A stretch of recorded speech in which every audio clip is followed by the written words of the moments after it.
Selamat datang di channel YouTube Fernando De Caprio. Channel tempat berkumpulnya orang-orang pintar. Kata orang bijak, orang pintar hanya ketemu dengan orang pintar. Orang pintar tidak akan ketemu dengan orang bebal. Pada hari ini, saya kedatangan seorang teman senior saya, kakak saya, mbak saya yang cantik jelita. Dia mau berkenan mengisi acara di podcast saya. Beliau adalah pengurus DPP Ikadin yang menjabat sebagai Wakil Ketua Umum DPP Ikadin. Pada hari ini kami akan membahas bagaimana pentingnya implementasi fungsi kontrol horizontal dalam penerapan hukum pra-peradilan. Inilah dia, mbak saya Susilo Lestari Sitompul. Nah, sampai saya dikoreksi oleh kakak saya yang cantik jelitanya. Gimana kabarnya kak hari ini? Puji Tuhan, alhamdulillah sehat. Sehat ya. Salam sehat untuk semuanya. Ya, terima kasih. Kayaknya pakaiannya ini Santai aku kan? santai, tapi kelihatan aura seorang wanita yang ini Aduh, berkelas gitu loh. berbahagian itu aku. Bisa aja. Iya, saya kenal Mbak Susi ini sudah cukup lama ya, karena beliau ini jauh senior di atas saya. Penampilannya dari dulu saya kenal kira-kira mungkin 10 tahun lalu begini terus. Aura kecantikan itu nggak hilang-hilang gitu. Karena ketemu itu aja ya. Waduh. Mbak Susi, ini kan channel kita channel untuk pembelajaran kepada masyarakat. Tuh. Ya, kita mau menyampaikan kepada masyarakat pentingnya mereka mengetahui bagaimana hukum itu, ya, supaya mereka tidak diperdaya oleh aparat hukum. Ya, saya mau Mbak Susi menjelaskan kepada masyarakat seperti apa sih hukum itu, atau mungkin case apa yang Mbak Susi pernah tangani yang membuat Mbak Susi menguras pikiran dan tenaga juga biaya. Gimana Mbak Susi? Terima kasih pada kesempatan sore yang indah ini. Saya bisa ketemu dengan Adinda. Terima kasih. Jadi begini, saya panggil Ito ya. Iya. Jadi begini Ito, memang saya basic dasar saya adalah pidana. Oke. Tetapi kenyataan fakta di lapangan dalam kehidupan sehari-hari, saya ini banyak menangani kasus-kasus perdata, terutama menyangkut agraria, pertanahan. Bahkan saya 12 tahun menjadi kuasa hukum BUMN. Wow. Ya, terkait dengan aset-aset pemerintah, aset-aset negara. Namun demikian, dalam perkembangan hukum yang ada di Indonesia ini, banyak sekali saya temukan benturan kepentingan di dalam kepentingan masyarakat maupun kepentingan pemerintah yang terkait dalam penegakan hukum di Indonesia. Nah, itu kan sudah diatur termasuk di dalam MPR tahun 78 tentang pembinaan pembangunan hukum di dalam kodifikasi dan unifikasi hukum ya, terkait dengan sikap pelaksana penegakan hukum. Nah, di situ kita ngomong skop membatasi diri ya di dalam konteks yang jangan melebar. Kalau kita melebar nanti nggak sampai nanti. Jadi kita skopnya kita kondisikan di pembicaraan ke pra-peradilan. Tentang kewenangan pra-peradilan. Ya, di situ kan kita sudah tahu pra-peradilan itu adalah kewenangan peradilan negeri, di mana dia berwenang untuk menentukan sah tidaknya penuntutan, ya kan? Penetapan tersangka dan lain sebagainya. Kita sudah tahu di dalam ketentuan undang-undangnya itu kan. menunjuk dan merujuk juga di dalam pasal 95 KUHP. Di situ kan dikaitkan dengan adanya penyidikan, penyidikan, penuntutan dan lain sebagainya. Nah, ada celah hukum yang harus diwaspadai, karena di situ ada istilah ada tindakan hukum lain yang menimbulkan kerancuan bagi aparat penegak hukum dan bagi yang terkena. Itu di dalam pasal itu berbunyi dikarenakan adanya tindakan lain berdasarkan undang-undang karena kekeliruan baik subjek hukumnya ataupun terhadap aturannya sendiri. Nah, disitulah perbuatan tindakan hukum lain itu kan luas ya. Jadi dalam rangka penyelidikan itu seseorang bisa dilakukan perbuatan apa saja. Misalkan, oh ini ranahnya perdata, tiba penyidik atau penyelidik bisa memasang plang, polis lamp, kemudian menyita dan lain sebagainya. Walaupun itu ada rambu-rambu.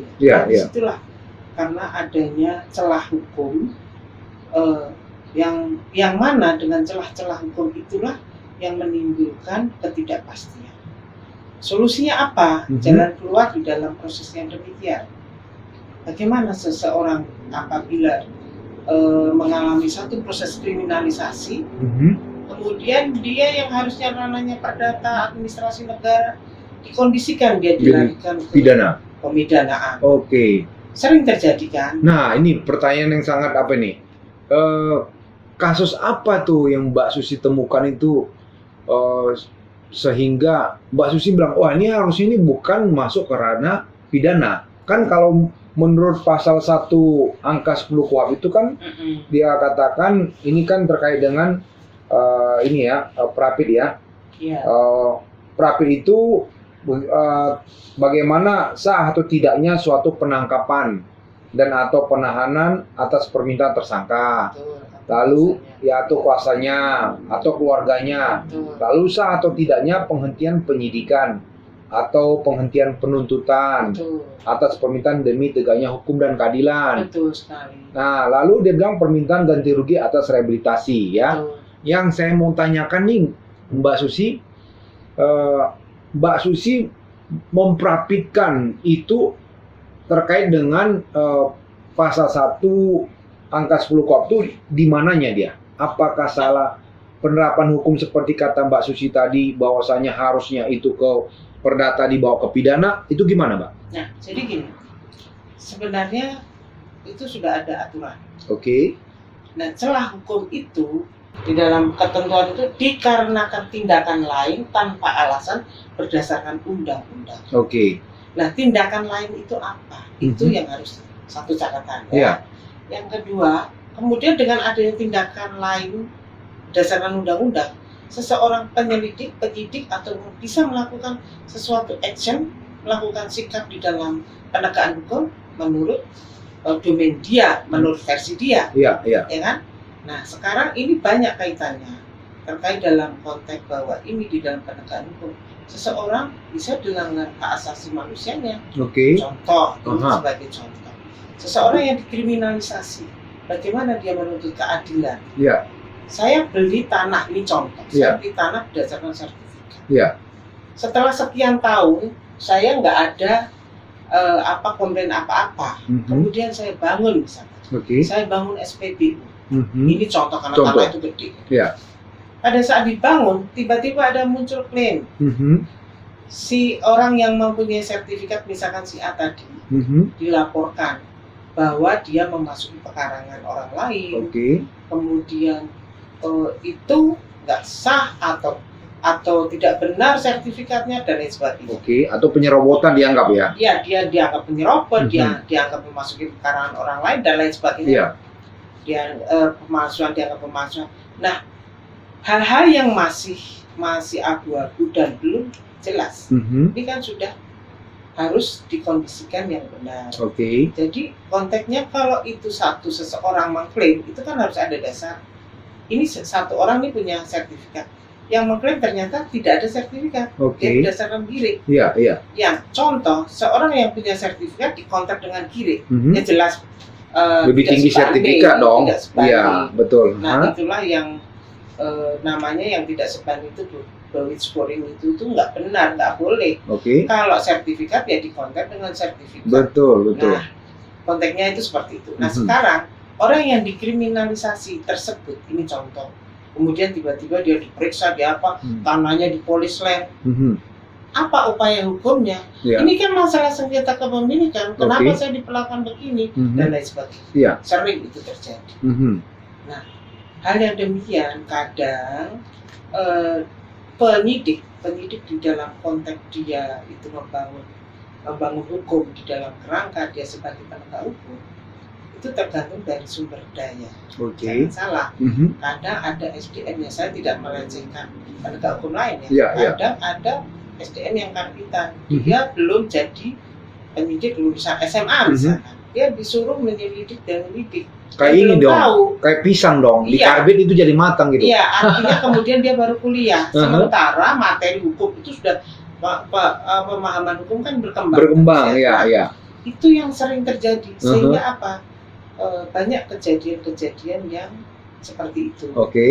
Nah, bagaimana solusinya? Tidak ada lain kecuali orang tersebut mengajukan pra-peradilan. Jadi pra-peradilan tidak hanya pada saat karena adanya seperti yang disebutkan dalam pasal itu sah tidaknya penuntutan dan lain sebagainya. Ini belum ada ketentuan tersangka loh, tapi saya sudah di polis land, saya nggak bisa bangun, efek kerugian saya begini, lah. Nah, hal-hal yang demikian itu faktor satu pertanyaan yang belum saya jelasin. Yang kedua, di dalam penyajian pra-peradilan di pengadilan, sering hakim hanya di dalam konteks dia mendasarkan ini berdasarkan keyakinan saya, berdasarkan SEMA Mahkamah Agung nomor 4 tahun 80 misalkan. Itu hak saya untuk menentukan bahwa dia nggak bisa pra-peradilan atau NO atau apalah. Padahal itu sudah berkembang, nggak perlu SEMA, harus ada peraturan perma dan lain sebagainya. Nah itu dua hal yang harus digarisbawahi. Gitu kira-kira. Nah, saya mau potong nih Mbak Susi. Jadi saya tertarik dengan SEMA yang dikatakan Mbak Susi. Saya mengutip apa yang dikatakan ini terkait dengan penegak hukum khususnya hakim ya. Jadi sebentar. Ya, gimana? Jadi saya sudah buat catatan karena saya kan dipanggil itu. Iya, siap. Aku tuh mau nanya-nanya loh kan soal kita diskusi pra-peradilan. Makanya saya saya dulu tuh pernah, makanya saya bawa tuh. Siap. Ini dia Mbak Sura. Ya, tadi pertanyaan saya yang sering terjadi ini di lapangan, fakta di lapangan, seseorang mengalami kriminalisasi. Iya. Terus apa dampak hukum bagi dia? Pasti merugikan sekali. Pasti ya. Solusi hukumnya apa untuk terhadap perbuatan kriminalisasi? Kriminalisasi bukan hanya di kepolisian. Iya. Di tingkat penuntutan bisa terjadi juga ya. Bisa. Ya. Di tingkat pra-peradilan. Nah, di tingkat peradilan makanya satu celah itu sudah ada di dalam pasal ketentuan yang harus ada itu. Sebentar. Itu ada peraturan Perma nomor 1 tahun 56. Itu harus ingat. Perma nomor 1 tahun 56 bahwa hukum pidana tidaklah dijadikan upaya terakhir. Artinya kalau ada upaya-upaya hukum lain itu orang bisa melakukan pengajuan tersebut untuk menangkal kriminalisasi dimaksud. Iya. Nah, inilah bentuk-bentuk bad formulation, adalah bentuk-bentuk penerapan hukum yang jelek. Kita lihat di dalam pasal 77 ya. Pasal 77 huruf A kalau nggak salah dikaitkan dengan pasal 28D junto pasal 28I Undang-Undang Dasar 45. Itu tentang Undang-Undang Dasar menjelaskan tentang bad formulation ya, atau formulasi hukum yang buruk. Nah, solusinya apa? Dikuatkan adanya putusan Mahkamah Agung ya, nomor 21 garing PU garis standar UU PUU 12 kalau nggak salah Itu 2014. Oke. Sarana yang tepat mencari keadilan dibenarkan dengan pra-peradilan. Oke. Jadi itu bisa dijadikan landasan para pencari keadilan untuk ke sana.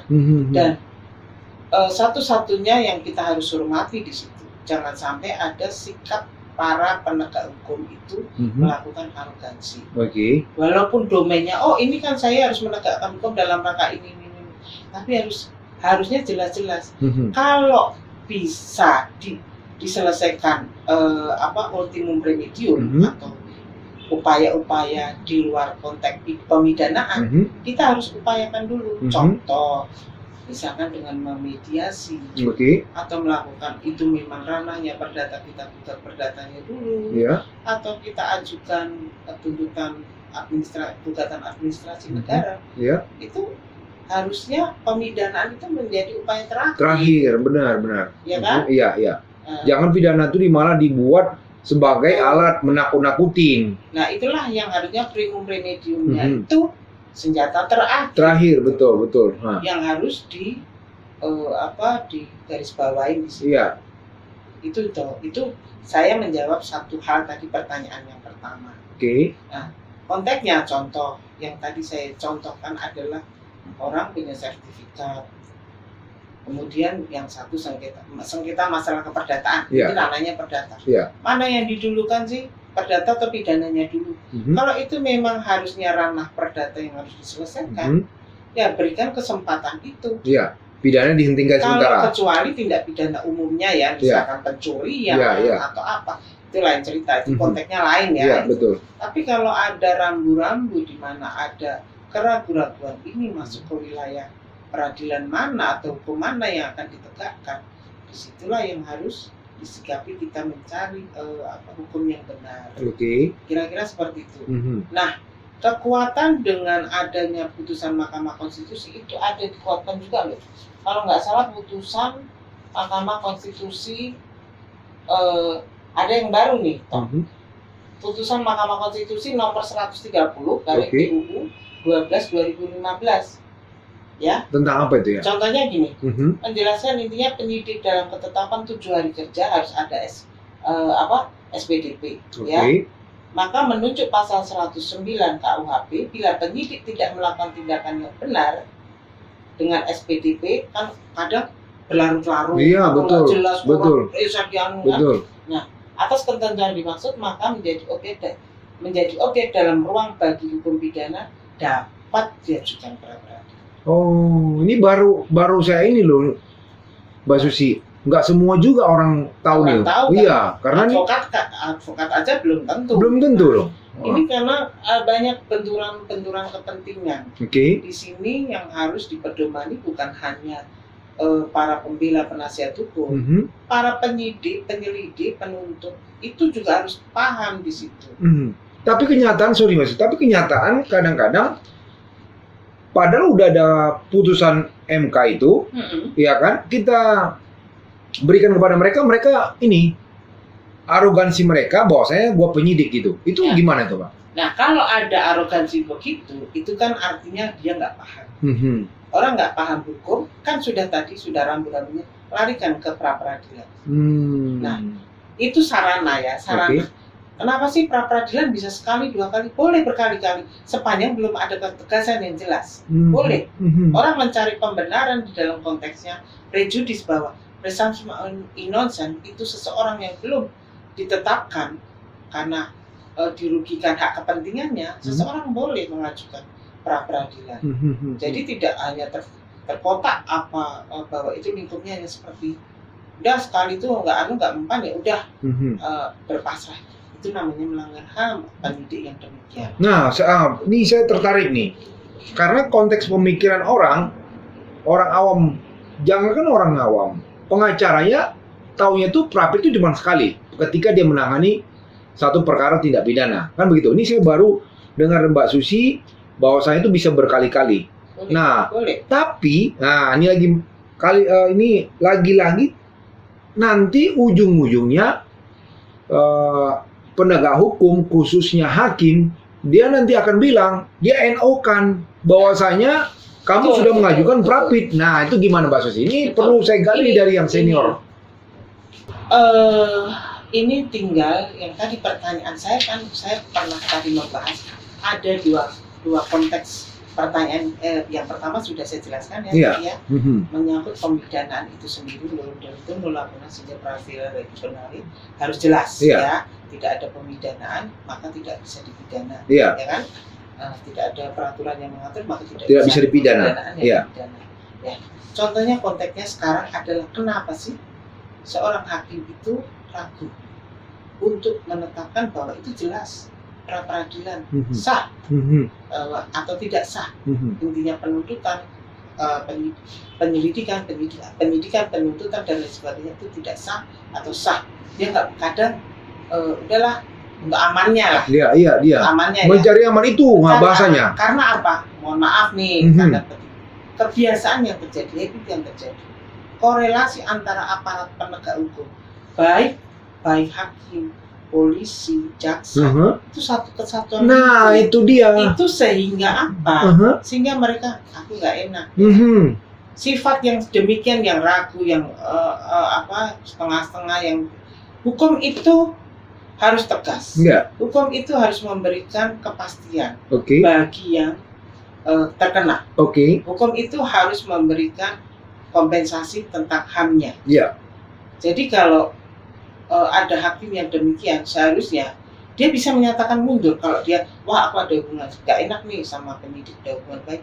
Dia harus menyatakan sikap, Pak Ketua, selagi daripada saya tidak bisa melakukan pemeriksaan atas perkara dimaksud karena ada hubungan secara psikologis atau apa, mohon diizinkan saya tidak menangani kasus dimaksud. Daripada saya tidak bisa memutus yang benar.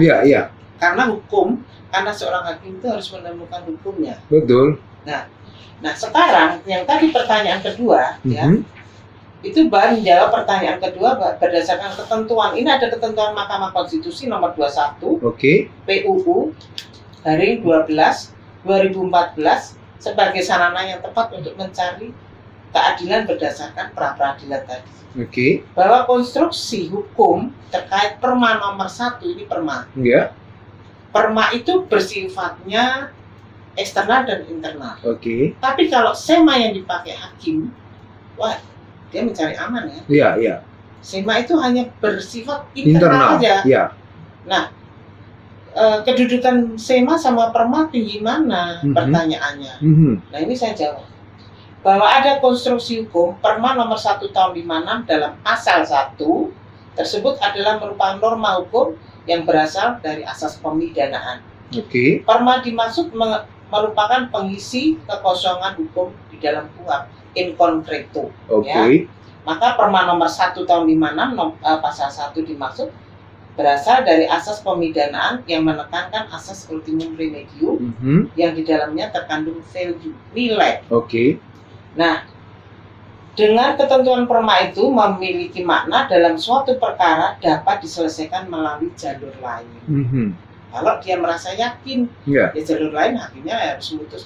Ya ini bisa diselesaikan kok, bukan ranahnya pidana, maka tidak ada kewenangan penyidik untuk melanjutkan dan lain sebagainya. Harusnya hakim harus berani. Harus berani. Tapi fakta di lapangan, ya tadi yang saya sampaikan. Itu ya saya kan berpedoman pada SEMA. SEMA itu hak saya. Karena apa? Saya merasa ada keyakinan, saya merasa ini bahwa ini ranahnya pidana. Amannya. Itu mencari aman selalu ya? Ya.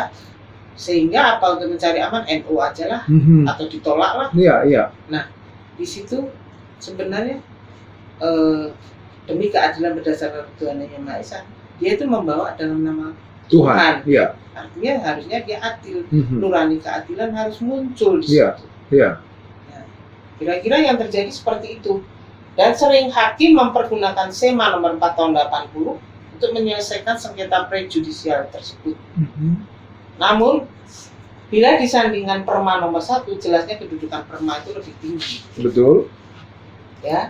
Jadi, berdasarkan Undang-Undang nomor 8 tahun 81 nomor 3 itu ada dijelaskan Pak. Kebetulan bawa ya Pak. Undang-undang ini mengatur tentang cara hukum acara pidana nasional wajib didasarkan pada falsafah atau pandangan hidup bangsa dan dasar negara. Maka sudah seharusnya di dalam ketentuan materi pasal dan ayat tercermin perlindungan terhadap HAM. Oke, jadi harusnya memang hakim itu berpikiran bahwasanya apabila dia tidak melanggarkan, tidak menjalankan apa yang ditetapkan oleh undang-undang, dia sudah melanggar HAM. Iya. Harusnya begitu ya? Harusnya begitu. Karena memang siapapun ya. Siapapun. Jadi memang kita kan sudah harus menjunjung tinggi HAM. Iya, di atas segala-galanya ya. Iya.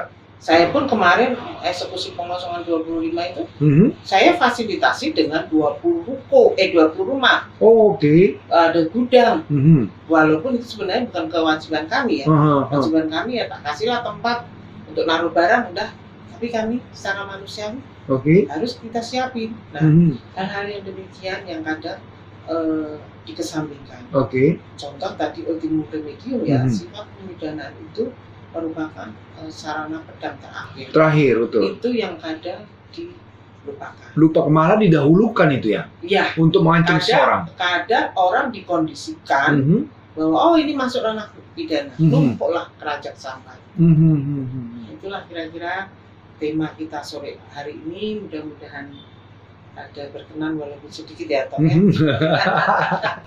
Ini aku mau tanya nih, ini terkait dengan yang saya soroti, terutama itu kan karena benteng terakhir itu adalah hakim, benteng terakhir hukum. Saya mau mengutip apa yang dikatakan oleh Presiden Amerika Serikat ke-32 ya, si Franklin D. Roosevelt. Dia bilang gini, eksekutif boleh tidak terlegitimasi, legislatif boleh tidak aspiratif, tetapi cukup jika yudikatif bersih dan independen, masyarakat masih tetap terpelihara. Artinya, benteng pertahanan utama itu ada pada posisi vital, yaitu di hakim. Ketika hakim juga tidak menjalankan apa yang dikehendaki oleh undang-undang, seperti kata Mbak Susi tadi, dia selalu berpatokan kepada SEMA, ya, supaya apa? Dia membentengi dirinya supaya tidak dianggap tidak bersalah. Harusnya dia kan kepada perma, aturan di dalam dan luar, kan begitu. Nah, yang terjadi sekarang ini adalah hakim itu bukan sebagai agent of change, agen perubahan. Yang dimaksud dengan agen perubahan sama seperti tadi kata Mbak Susi, ketika ada perselisihan antara para pihak atau mungkin seseorang diduga melakukan tindak pidana, kalau hakim sebagai agent of change, dia akan bilang, ini kayaknya bukan pidana deh, udah diselesaikan secara kekeluarganya dah, kan begitu. Tapi kenyataan di Indonesia tuh, hakim itu adalah agent of conflict. Agent of conflict itu, ini berparah, gue lihat mana yang sur gua katanya. Ya kan, kalau gua sur sama pengacaranya, mungkin kalau kayak Mbak Susi, ini pengacaranya cantik nih, udahlah, gugatan dia gua terima. Tiba-tiba datang yang berpakaiannya biasa-biasa aja, dia bilang ini sok-sokan nih pengacaranya, ya kan, udah gua tolak aja lah. Nah, gimana pandangan Mbak Susi selaku pengacara senior yang puluhan tahun sudah ya melalang buana dunia peradilan lah ya. Saya mau tahu bagaimana ke depan harapan kita terhadap apa yang disampaikan oleh Presiden Roosevelt, Presiden Amerika yang ke-32 itu, terhadap benteng utama keadilan itu seorang hakim. Gimana, Pak? Jadi begini, ada yang perlu diperdoman oleh seorang adalah mencari hukumnya. Mencari hukumnya itu dalam konteks materi, bahan yang tersaji. Di hadapan dia tidak semata-mata normatif itu kan. Seperti apa bentuk konstruksi hukum yang harus diterapkan dalam satu case. Contoh, ada klaim ya, banyak terdengar misalkan muncul satu perkara, loh ini koruptor diputus tinggi sementara aduh ayam bla bla bla bla. Kok begini? Ada disparitas pemidanaan, ada disparitas masalah hukuman dan lain sebagainya. Sebenarnya kesalahan siapa? Bukan semata-mata kesalahan hakim. Karena yang disajikan, menu yang disajikan itu enggak seperti yang diharapkan kebutuhan masyarakat. Contoh, ditetapkan misalkan ya menyangkut pasal tertentu ya, pasal misalkan pencurian atau apa, padahal ternyata bukan pencurian, apa? Misalkan pidananya lebih ringan. Terus yang disodorkan seperti itu, keliru. Misalkan dibebaskan atau apa onslah. Karena apa? Karena dari bawah sendiri tidak menguasai materi. Itu yang saya bilang tadi, SDM berpengaruh. Sumber daya dari aparat dari tingkat dasar sampai yang tingkat penuntut umum sampai ke hakim, itu sendiri sudah tidak dalam kualitas, bukan kuantitas ya, kualitas. Sehingga hakim kalaupun mencari hukum sebatas yang ada loh, kok yang disajikan ini kan nggak benar, keliru. Gimana aku mau mutus pidana atau apa misal. Nah itu tidak bisa dipakai sebagai bahan acuan bahwa itu letter law seperti itu. Kalau saya tidak sependapat. Karena banyak fakta kejadian. Saya sering bicara, kebetulan kan almarhum suami adalah seorang hakim. Kenapa sih itu dituntut misalkan pidana mati?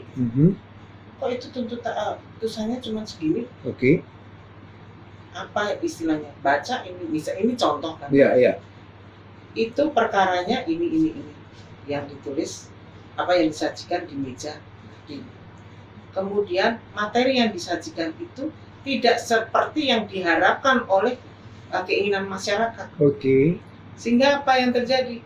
Itulah yang muncul. Yang dijudge apa? Hakim. Jadi harus ditinjau, ditilik dari keseluruhan. Itu satu sistem yang harus diperbarui. Tidak semata-mata itu. Maka pembangunan hukum yang harus dibangun dari awal itu sangat diperlukan. Adanya kodifikasi, unifikasi hukum harus senantiasa terus-menerus. Jadi tidak semata-mata benteng terakhir memang betul. Dan hakim harus menemukan hukum. Hakim tidak boleh melebihi apa yang diminta oleh, contoh kasus perdata lah, kita kan tahu. Maksud putusannya ini permintaannya di dalam petitum ABC ini. Maksud dia nambahin KD kan Nah itu betul. Jadi sama seperti hukum pidana. Kalau yang dimintanya ini, saya kok mau lah kalau nggak sesuai ya udahlah tak. Lah itulah. Yang kadang kita harus berpikir yang benar ya. Jadi jangan terpengaruh kan, kita enggak. Kita sebagai orang hukum harus cerdas menyikapi hal-hal yang demikian sering terjadi.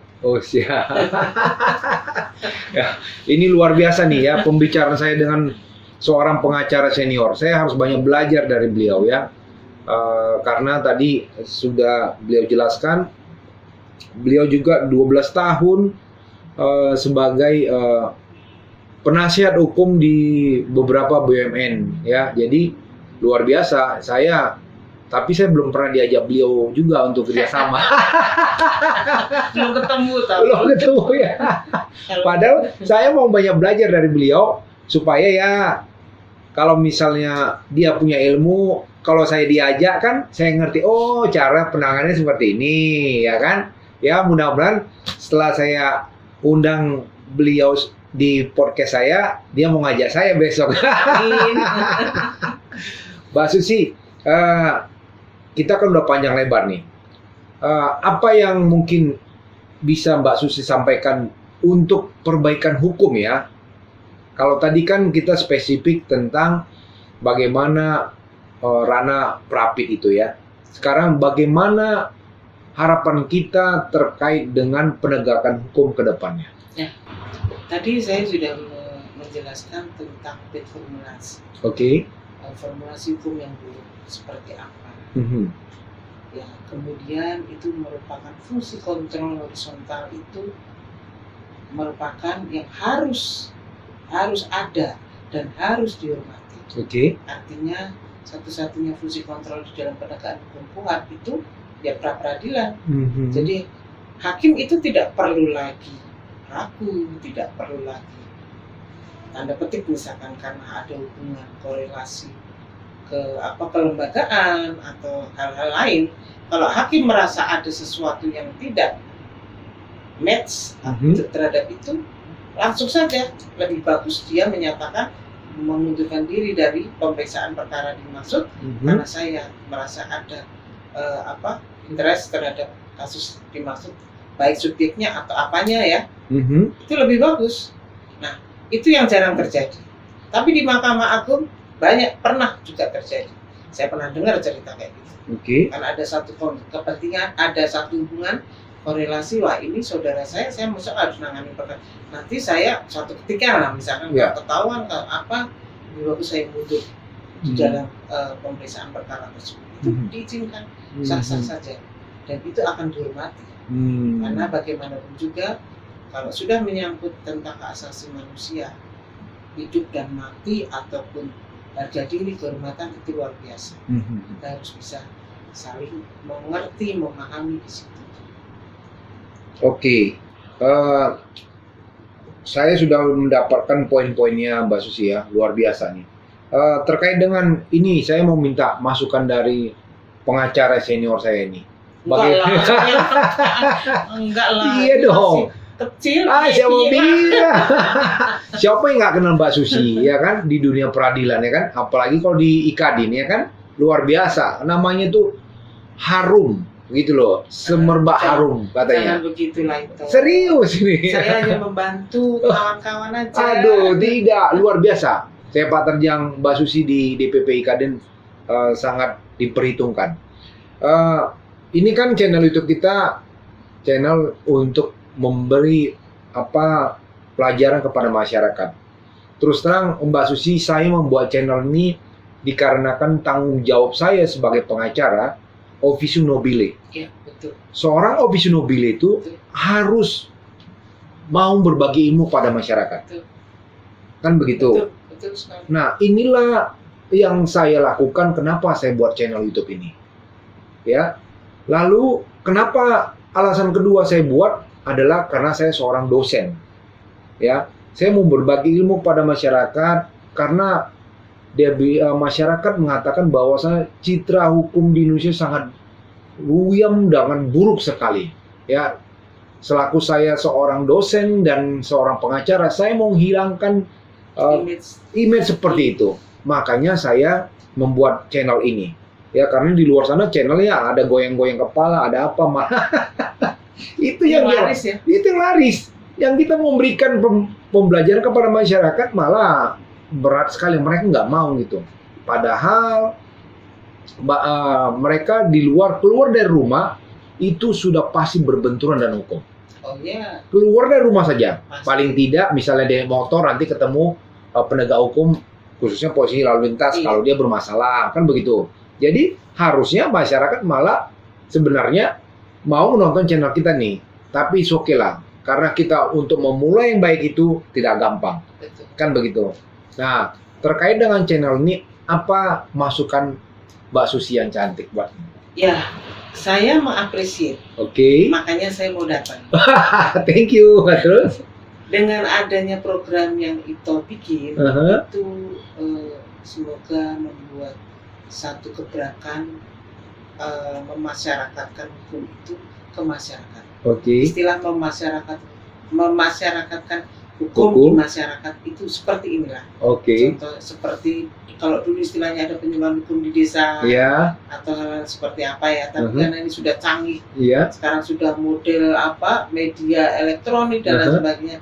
Mungkin dengan kita itu membuat seperti ini bisa dirasakan oleh khalayak banyak, sehingga mereka paham hukum, tahu tentang hak dan kewajiban. Karena di dalam penegakan hukum tentang sikap seorang penegak hukum itu harus ada rambu-rambunya. Oke. Ada cantolannya, ada payungnya, Ya. ada yang mengawasi. Ya. Jadi itu semua complicated. Ya. Demikian juga masyarakat. Masyarakat bisa mengawasi para penegak hukum melakukan penyimpangan, dan penegak hukum bisa menjadi pengayom bagi masyarakat. Oke. Itu yang saling balance. Ya, ya. Oke. Thank you ya Mbak Susi ya. Jadi senior saya sudah memberikan masukan ya supaya ya channel ini mungkin bisa disaksikan oleh masyarakat umum yang tidak mengerti hukum, tidak kuliah hukum, supaya tidak diperdaya oleh aparat hukum di luar sana. Di sesi saya membagikan quote terkait apa yang disampaikan oleh narasumber saya. Jadi narasumber saya membawakan tema apa, saya akan sesuaikan ya.